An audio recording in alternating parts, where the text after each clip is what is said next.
Hi, I'm David R. Lewis. In this Heartland Memory, we'll go back in time over 4 decades to when Laura and I were involved in a racehorse project through the University of Illinois. We'll meet Old Joe and listen to some hoofbeats in the fog. It was damp, it was foggy, it was chilly, it was perfect. My wife and I crunched our way across the parking lot of the Jock's Kitchen heading for the racetrack. It was barely dawn, and we'd just had breakfast with Levette Drummond, a 40-year-old Louisianan who looked 60 and who trained racehorses. We were at a track just outside St. Louis. Sitting in the dining area of the Jock's Kitchen was a trip back to the 1940s. The room was festooned with chrome-plated, steel-topped tables, metal chairs with cracked plastic seats, and a black cat clock, rolling his eyes and swinging his tail by the second. When we finished eating, Drummond shifted his plum-sized chaw of Red Man to his other cheek and said he'd meet us by the rail in the 4th turn. A racetrack early morning is the busiest time of the day. Horses are everywhere, and they have the right-of-way. Walking to the track, we dodged dozens being led by grooms and hot walkers, clinking with tack, blowing and breathing, grunting and clomping, the air alive with their sound, the earth awash in their mass. On the track by the rail, casually holding the reins of a large bay gelding, stood Joe. Joe was an outrider, one of those people who lead the horses to the post, who assist the hands in placing the horses in the gate for the start of a race.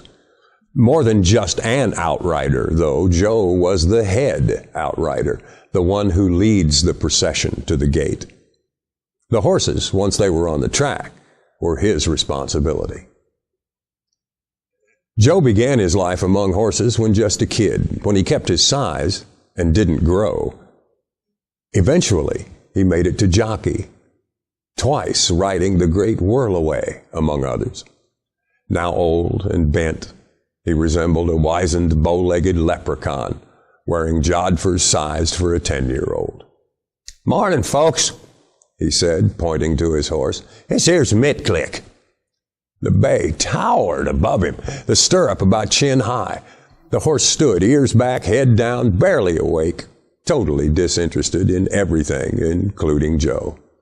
"This old man and me been together for near 15 years, he went on, and Mitglick gave a deep sigh. "He don't get excited about much." We talked for a while, and the sun finished rising behind us, driving some of the fog from the track.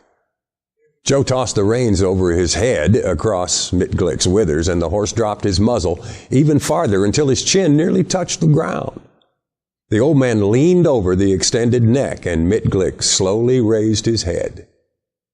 Joe slid down his neck, tossing a leg over the withers, and settled back onto the thick sheepskin pad that covered his tiny English saddle. He slipped his feet into the irons and grinned. "Neither one of us likes to work too hard," he said. He backed up a bit so we could see the track as the sound of a running horse reached our ears. The workouts had started. Joe and Mitglick, contrary to their appearance, were on duty. We watched as a gray horse appeared on the backstretch through the fog, running for all he was worth. As an exercise rider, hunched low over his neck and standing in the irons, brought him into the 3rd turn. It's a beautiful thing to see, a horse leaning into the push of centrifugal force, rounding a turn at speed.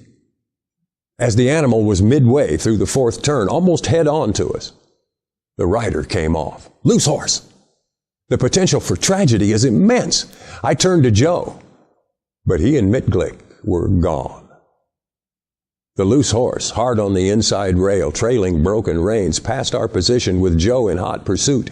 From a standing start, sleepy and bored Mitglick caught the fleeing thoroughbred halfway down the stretch, and Joe, hanging impossibly off the saddle, grabbed the trailing reins in his left hand and had the runaway under control well short of the 1st turn. It was impossible for he and Mitglick to do what they had done, and they had done it anyway.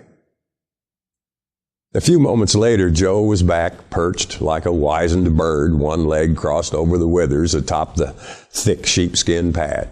Mitglick standing rock still, head down, ears back, eyes nearly closed beside the rail.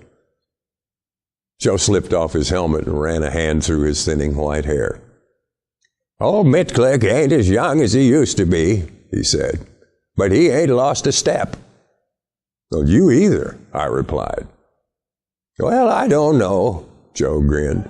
40 years ago, I wouldn't have needed the horse." Sometimes the impossible becomes possible. At least, that's how it seems to me. I'm David R. Lewis. Thanks for visiting Theater of the Mind. Oh, watch where you step on the walk back to the Jock's Kitchen.